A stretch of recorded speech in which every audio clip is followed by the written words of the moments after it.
Bismillahirrahmanirrahim. Assalamualaikum warahmatullahi wabarakatuh.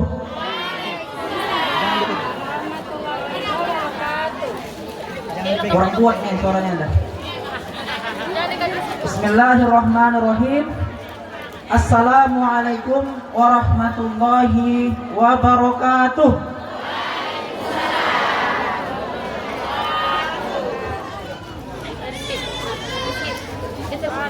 Alhamdulillah wa syukrulillah lakal hamdu wan ni'mah wassalatu wassalamu ala rasulillah khatamal anbiya'i wal mursalin Muhammad ibnu Abdillah yaduhu al-Hasan wal Husain, yang sama-sama kami hormati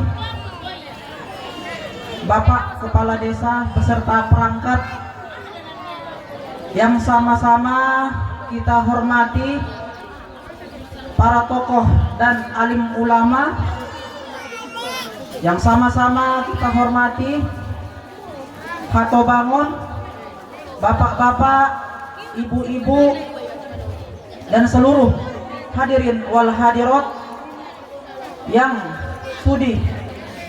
sudah sudi melangkahkan kakinya untuk sama-sama menghadiri acara saudara kita ini. Qala Allah Ta'ala fil Qur'anil Hakim wa huwa asdaqul qa'ilin. A'udzu billahi minasy syaithanir rajim. Bismillahirrahmanirrahim.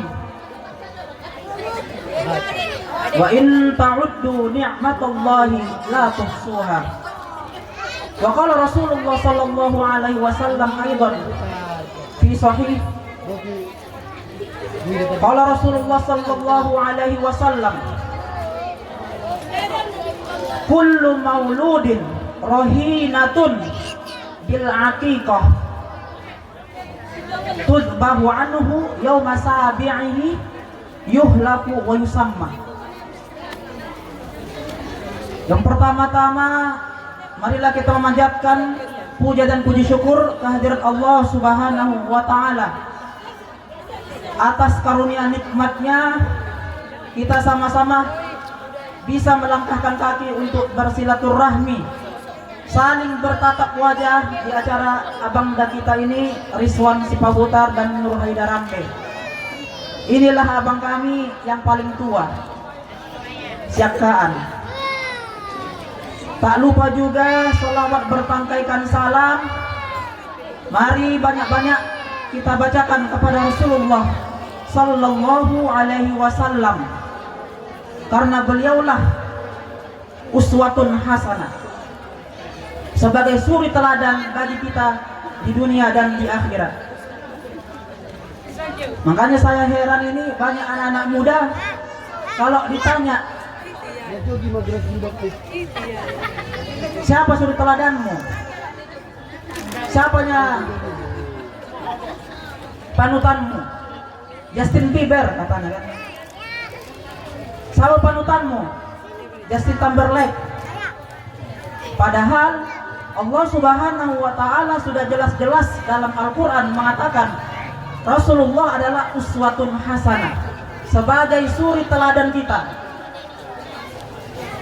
Seperti yang saya bacakan tadi, hadis Rasulullah sallallahu alaihi wasallam, kullu mauludin rohinatun bil aqiqah. Setiap anak yang baru lahir maka mereka tergadaikan, kecuali apa? Yudbahu anhu yauma sabi'i. Dipotong, disembelih kambing, satu kambing atau dua kambing hari ketujuhnya. Kemudian dicukur, yuhlaku wa yusamma. Itulah yang dilakukan Rasulullah sallallahu alaihi wasallam kepada cucunya Al-Hasan wal Husain. Ada pertanyaan, Pak, kalau misalnya tidak ada uang hari ke-7, kapan? Hari ke-14. Kalau nggak bisa juga, kapan? Hari ke-21. Kalau nggak bisa juga, kapan? Udah, jangan buka kalender lagi. Begitulah sunnah Rasulullah Sallallahu Alaihi Wasallam. Orang yang mampu, kita bisa berkaca kepada Nabi Ibrahim alaihissalam. Nabi Ibrahim menunggu kedatangan seorang bayi itu berumur 99 tahun. Setiap malam Nabi Ibrahim berdoa, Rabbi habli min ladunka dzurriatan thayyibah. Ya Allah, berikanlah aku, karuniailah aku anak yang soleh. Makanya Rasulullah Shallallahu Alaihi Wasallam mengatakan, pelit orang yang sudah dikaruniai anak dan dia mampu tak mau mengakekahkannya. Itulah kata Rasulullah. Makanya ketika cucu Rasulullah Al Hasan wal Husain lahir, langsung diangkat Rasulullah, langsung hari ketujuh langsung diakekahkan. Makanya kita sebagai orang tua, ketika anak kita lahir ke rumah sakit kita ambil, sebelum dia mendengar kalimat apapun langsung diazankan di telinga kanannya. Makanya tadi yang dibacakan Qori, apa nasihat Luqman ibnul Hakim kepada anaknya? La tusyrik billah, janganlah kalian menyekutukan Allah. Itulah kewajiban sebagai orang tua. Anak lahir langsung diajankan di sebelah kanannya dan diiqomahkan di sebelah kirinya. Makanya bagi orang-orang tua yang sudah mempunyai anak harus dibaca bagaimana fikih tentang anak. Jangan pula udah punya anak, nama anaknya pun dibuatnya si Pokale. Makanya yuhlaku wa yusamma, disembelih dan kemudian diberi anak, diberi nama. Apa nama-nama yang bagus? Nama-nama yang bagus adalah nama-nama orang yang soleh, seperti Ibrahim, Abu Bakar As-Siddiq, Umar, Abdul Ghafur, hamba yang sering minta ampun, Abdul Ghani, hamba yang Al-Ghani, hamba yang kaya. Makanya Rasulullah SAW memerintahkan kita untuk memberi nama-nama anak yang bagus. Makanya kita sebagai umat Islam sangat dianjurkan untuk membaca fikih tentang anak sebelum lahir. Apa yang harus kita lakukan? Apa hak orang tua sama anak? Apa dan hak anak kepada orang tua? Makanya Rasulullah mengatakan bahwasanya anak itu adalah investasi yang sangat bagus baik di dunia maupun di akhirat. Makanya Rasulullah SAW bersabda dalam hadisnya, "Idza mata banu Adam in qata'a amaluhu illa min salas." Kalau meninggal seorang manusia, maka terpotong semua, terpisah semua amal kebajikannya kecuali 3 perkara. Apa 3 perkara itu? Yang pertama, sedekah jariah. Misalnya kita membangun masjid, membangun rumah sakit, walaupun kita sudah meninggal mengalirnya pahala itu. Yang kedua apa? Ilmun yuntafa'u bih, ilmu yang bermanfaat. Kita sekolahkan anak kita kuliahkan, kita sekolahkan agama, diajarkannya sama manusia. Nanti anak yang diajarkannya itu mengalirkan. Itulah makanya amal yang tidak terputus. Dan yang terakhir adalah waladin sholihin yada'ulah, anak yang soleh yang mendoakan orang tuanya. Walaupun orang tuanya sudah meninggal, walaupun orang tuanya sudah dalam kubur, anaknya selalu berbuat kebajikan, berbuat kebaikan dan selalu mendoakannya. Mengalir itu sampai hari kiamat. Itulah makanya kata Rasulullah bahwasanya anak adalah investasi yang sangat bagus. Emas memang, tanah memang, tapi kalau anak ini, kalau kita sudah meninggal, kalau tanah, kalau kita sudah meninggal, kita wariskan sama anak, nggak dapat lagi kita itu. Tapi kalau anak, walaupun kita sudah meninggal, mengalir pahalanya. Awaladin sholihin yada'ulah. Ini yang mengatakan Rasulullah, bukan saya, bukan profesor. bukan dosen. Ini yang mengatakan adalah langsung Rasulullah. Dan alhamdulillah saya selama 7 tahun di Mesir belum pernah melihat acara seperti ini. Karena memang di Mesir Barsanji itu nggak ada di sana. Mereka datang mendoakan pulang.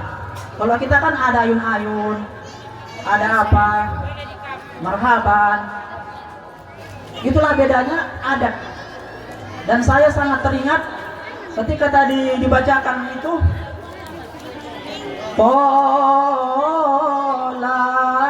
Tola'al badru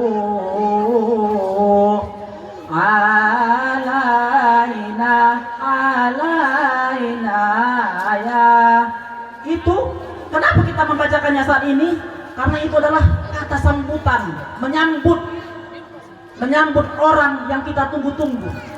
Rasulullah dulu ketika Rasulullah bersembunyi di Gua Hira, kemudian hijrah ke Madinah, seluruh penduduk Madinah waktu itu ada yang manjat di pohon kurma, ada yang menunggu melihat di padang pasir. Udah datang ke Rasulullah. Datang ke Rasulullah. Kalau kita kan pakai rampe kan? Kalau dulu itu pakai daun korma. Datang Rasulullah pakai onta. Yang waktu itu pun sahabat orang-orang Madinah pun bingung. Ada 2 di atas onta, Abu Bakar dan Rasulullah. Bingung waktu itu penduduk Madinah. Yang mananya Rasulnya? Yang mananya Rasulnya? Karena dua-dua wajahnya bercahaya. Makanya kita ini masyarakat Indonesia mengadakan marhaban itu sebenarnya mencontoh untuk menyambut Rasulullah itu. Kalau kita kan menyambut seorang anak, bayangkan Nabi Ibrahim alaihissalam berdoa 86 tahun supaya bisa mendapatkan anak. Makanya anaknya diberi nama Ishak. Apa arti Ishak? Ada yang tahu arti Ishak? Ishak itu artinya adalah tertawa. Ketika Ishak lahir, langsung Nabi Ibrahim melihatnya, langsung dia tertawa. Itulah karena senangnya dia. 86 tahun Nabi Ibrahim menunggu seorang anak dari yang bernama istrinya Siti Sarah. Nah, gara-gara nunggu anak ini juga kan nanti Siti Sarah dan Siti Hajar iri-irian. Waktu itu Siti Sarah cemburu lihat Siti Hajar karena Hajar ini adalah budak yang dinikahi Nabi Ibrahim.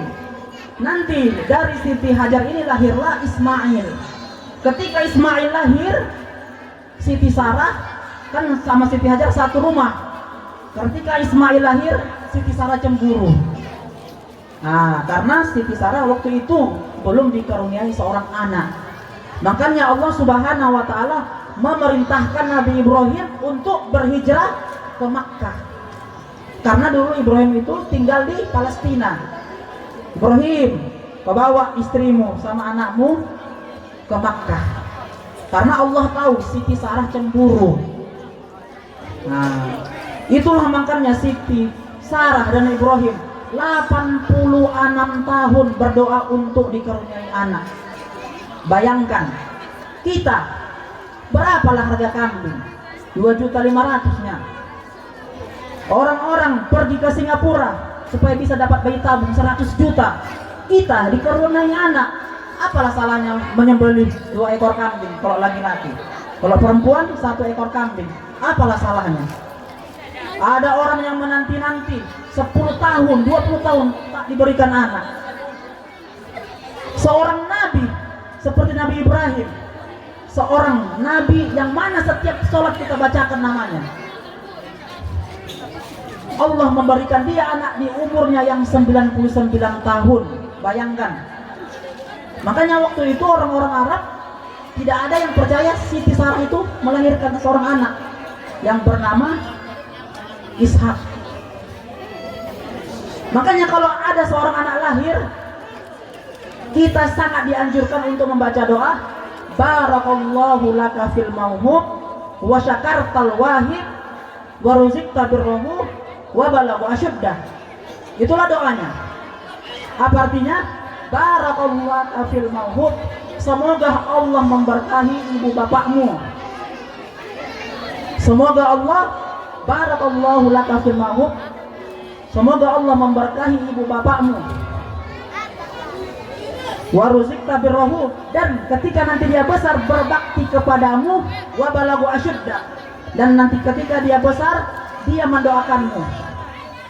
Itulah makanya Rasulullah sangat menganjurkan kita berdoa dengan ayat itu, dengan doa itu. Makanya ketika abang kita Bang Rizwan menelpon, ceramah dulu ya katanya. Acara apa bang? Acara akekah. Aku bilang sama abang, tidak cocok aku bang. Kenapa tidak cocok? Karena belum menikah aku.